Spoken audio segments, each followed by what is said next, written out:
Al llarg del dia d'ahir i d'avui estem realitzant la segona trobada de joves delegats de l'UGT a Catalunya.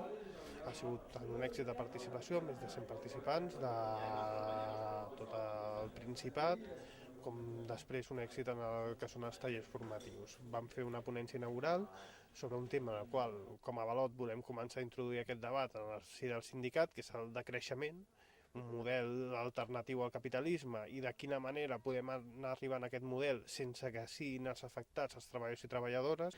Després hem estat fent tallers sobre gestió de conflictes, negociació col·lectiva, igualtat i comunicació. Els tallers de gestió de conflicte i de negociació col·lectiva s'han centrat molt entorn de la situació que estan patint ara mateix els joves delegats i delegades amb la crisi. Ara mateix amb aquesta situació la negociació col·lectiva està molt bloquejada, costa molt arribar a acords. Em dic Tomàs, vinc de delegat de part de la DLMCA, de l'empresa Gefret.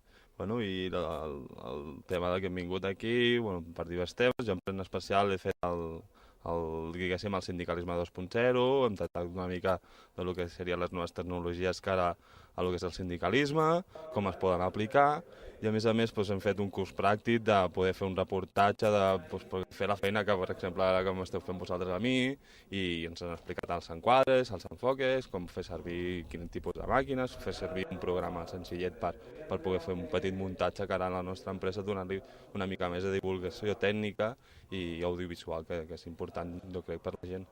Pero es que a la conclusión que llegué es que las ONGs, desde mi punto de vista, no se plantean cambiar el mundo, no se plantean cambiar la sociedad, se plantean cambiar algún tipo de cosa.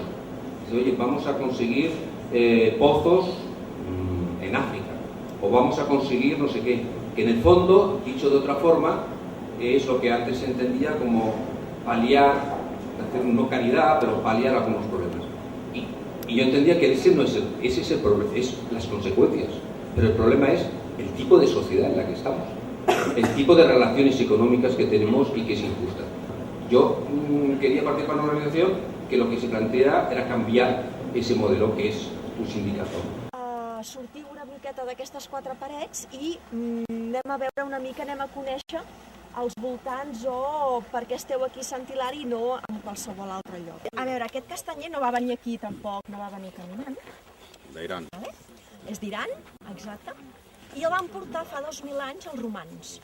Els romans eren una gent, els grecs van ser els que van desenvolupar tota la filosofia, però els romans per damunt de tot eren pràctics. I ells eren molt conscients de quins eren els recursos que els hi feia falta. De tots els sectors i des d'un company d'una empresa de 12 treballadors, que és un taller mecànic de la Seu d'Urgell, fins a gent d'empreses amb més de 1.000 treballadors. És a dir, el que també pensem que és positiu és aquest coneixement de diverses realitats, de diverses maneres de funcionar, és a dir, no és el mateix ser membre d'un comitè d'empresa, amb una secció sindical gran, en una empresa de més de 1.000 treballadors, que ser el delegat d'una empresa de 12 treballadors, on és molt més complex realitzar aquesta feina. I el que també pensem que és molt positiu és aquest coneixement de les diverses realitats i de com cadascú, des de les seves responsabilitats sindicals, fa front als problemes que es tenen al centre de treball des d'aquestes realitats diverses.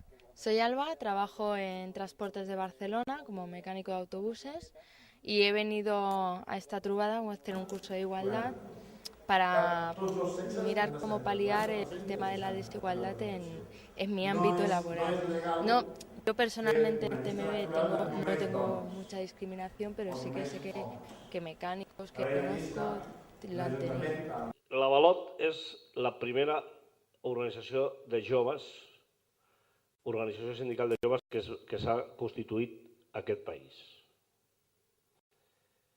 Sou l'única organització de joves d'aquest país autònoma e independent. Sou l'organització de joves en diferència que fa més activitats i amb més joves. I a més, sou l'organització de joves que té més delegats i delegades de menys de 30 anys. I els de comissions obreres, que això no els agrada que els diguem, doncs han de saber que ells són els que tenen més delegats. Amb el conjunt Però els delegats més joves, la majoria no és d'ells, sinó que és dels avalots joves de la UGT de Catalunya.